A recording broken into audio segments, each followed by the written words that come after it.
Hello, आज का नया सवाल है कि what's the last thing you did for the first time.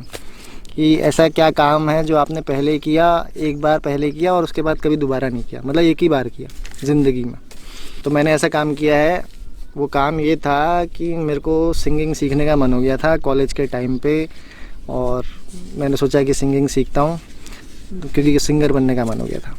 तो सिंगर बनने के लिए क्लासिकल सिंगिंग जो है वो बहुत ज़रूरी होती है। तो क्लासिकल सिंगर बनने का मन था, तो क्लासिकल सिंगिंग सीखना था। अब उसके लिए हारमोनियम ये सब सीखना ज़रूरी होता है। तो मैंने एक बगल में एक संगीत कला केंद्र था, वहाँ बहुत सारी टीचर्स संगीत सिखाती थी, तो वहाँ मैंने एडमिशन ले लिया।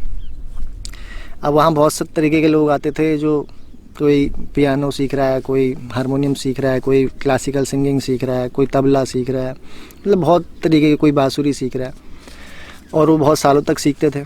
वहाँ छोटे बच्चों से लेके बड़े सब आते थे। अब मैं चला गया सिंगिंग सीखने के लिए।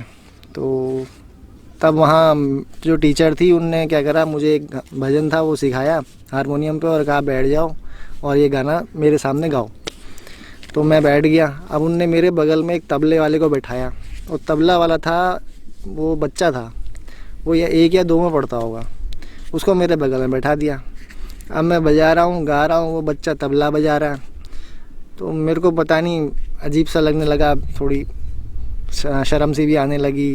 वो बच्चा हंस भी जाता था कभी कभी जब मैं गाना गाता था। तो मैं सोचने लग गया कि कहाँ यार, मैं 22 साल का लड़का हूँ और कहाँ मेरे बगल में 1 या 2 में पढ़ने वाले बच्चे को इन्होंने तबले में बैठा दिया। और कभी बार बार जब मैं गा रहा हूँ तो बच्चा हंस भी जा रहा है, तबला ही बजा रहा है, हंस भी रहा है।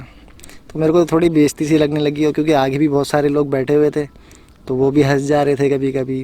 तो नया नया एक जो बंदा सीखने गया है संगीत को, हारमोनियम को, उसके सामने अगर ऐसा होने लगे तो फिर उसको थोड़ा अपने आप पे लगता ही है कि मैं शायद गलत कर रहा हूँ, या मैंने सोच लिया है कि मैं सिंगर बनना चाहता हूँ या वगैरह। फिर मेरे दिमाग में ये भी आने लगा, यार ये तो 1-2 साल का है, तबला सीखता रहेगा, ये सही समय में आया हुआ है, और मैं कहाँ ये 22 साल की उम्र में गाने आ रहा हूँ, गा रहा हूँ और वो बजा रहा है। बहुत कुछ चलता रहा मेरे दिमाग में। थोड़ी मुझे अपनी मजाक जैसी भी लगने लगी कि यार, क्योंकि मैं रोज़ आता था, रोज़ उसी को बैठाती थी, और थोड़ा कभी कभी कोई हंस भी जाता था, कुछ भी हो जाता था, क्योंकि मैं नया नया सीख रहा था। तो मेरे को लगने लगा कि मेरी बेइज्जती होती जाएगी ऐसे रोज़, और ये बेइज्जती या ये चीज़ें हो सकता है कि मैं सहन ना कर पाऊँ, या ऐसा मुझे लगने लगा कि शायद ये थोड़ा कॉमेडी जैसा हो गया है मेरे साथ, ये सही सेटिंग नहीं हो रखी है। तो फिर मेरा ये दिमाग ऐसा चलते गया 2-4 दिन, और फिर उसके बाद मैंने वो छोड़ ही दिया वो संगीत कला केंद्र। और तब से मैंने फिर दोबारा ना हारमोनियम बजाया, ना कभी गाने को सीखने की कोशिश करी। तो ये चीज़ जो थी, मतलब मेरे साथ बहुत अजीब सी हुई, और वो मुझे हमेशा याद रहती है। अगर ऐसी वीडियोस आपको मेरी पसंद आती हैं, लाइक करें, शेयर करें, सब्सक्राइब करें। Bye bye.